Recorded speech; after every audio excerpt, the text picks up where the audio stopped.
September 12th, 2001 is the most united our country has been since the attack on Pearl Harbor in 1941. September 12th of 2025 is the most divided our country has been since the Civil War.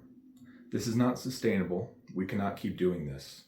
Freedom of speech is the most essential, or one of the most essential rights that is enumerated in the Bill of Rights itself. There's a reason it comes number one.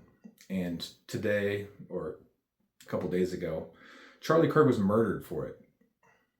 He was killed. He was shot in the neck by a .30-06 rifle. And his whole family, or his wife and his two kids, were feet away and had to watch him bleed out and die and get taken away. And that was the last time they ever saw him alive. This is infuriating. Now, let's not forget the school shooting in Colorado and also the Ukrainian refugee, Irina, who got stabbed in the neck by a 14-time criminal.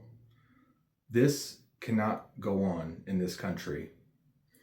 I cannot believe the rhetoric and the disgusting comments that I've seen online with thousands, tens of thousands, and hundreds of thousands of likes saying that good and saying that he should have been killed and they wish that the bullet should get prayers and thoughts over him and his family.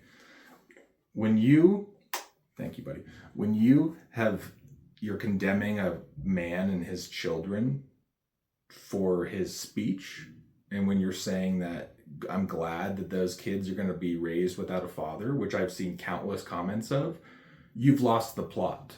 You are too far gone if you think that that is acceptable in 2025 or any time in American history.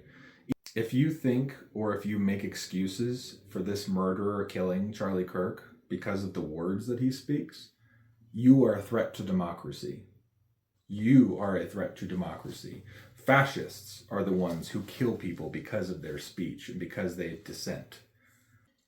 George R.R. Martin has a great quote in Game of Thrones that says, if you cut out a man's tongue, it doesn't prove him a liar. It proves to the world that you are afraid of what they had to say.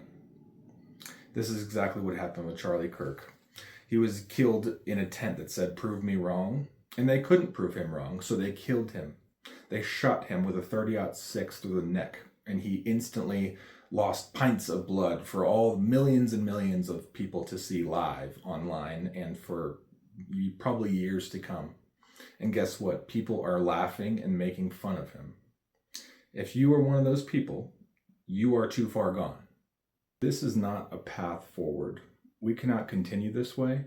And if you think that continually poking the bear and provoking the side that has 400 million guns and the majority of combat veterans on their side is going to end well for you, then you're sorely mistaken. This is only going to end in one way if you keep progressing in this manner, and if you think that this rhetoric is acceptable, or if you think that Charlie Kirk deserved it for what the words that were coming out of his mouth. The rhetoric that we're seeing online is extremely frightening. This is what happens when one side holds up people like Luigi as heroes, or the 13 people who ambushed ICE agents, and we really haven't heard a peep about that since. They had body armor and AR-15s, and they shot one ICE agent in the neck. And yeah, liberal media could care less about that. You know, this is what happens when you normalize and ignore these sorts of incidents. What we saw a couple days ago was the accumulation of rhetoric, and the more and more that you other people by labeling them as fascists or Nazis or whatever it may be, then you can just excuse violence on other people. Do you think that makes you the better person? Do you think that makes you have the moral high ground if you can commit atrocities and commit violence on other people because of the words that they speak? Do you think you're going to win elections with this rhetoric? And of course, I do commend some leftist politicians coming out, Kamala Harris and AOC for condemning this attack. That's great. And as we should, as I condemned the attack on those Democratic lawmakers when that happened.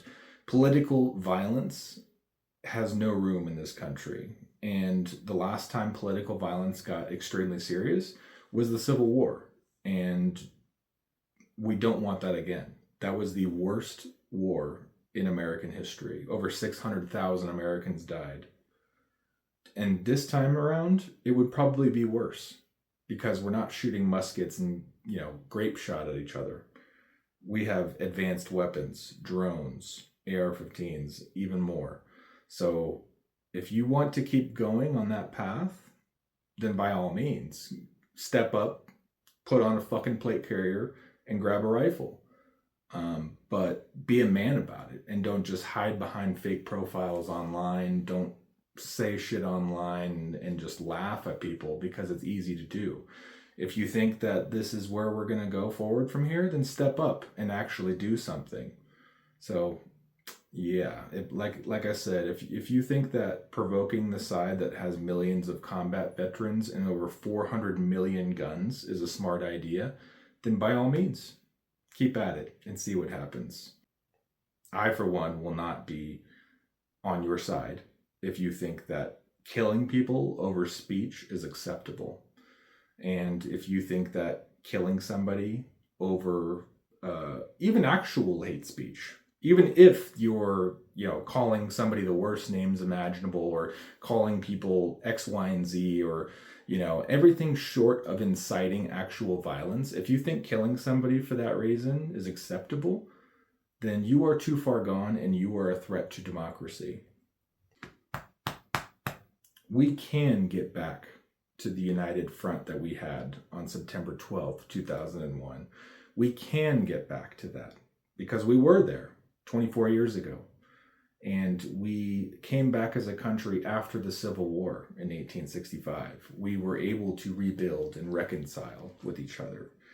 One side is willing to reconcile and is willing to have an open dialogue like Charlie Kirk did. He was more than willing to have an open dialogue with anybody and everybody. One side wants to literally kill you if you think that having an open dialogue is acceptable, or if you quote unquote platform people that are quote unquote Nazis or fascists. So pick wisely on which side that you want to be. Choose wisely.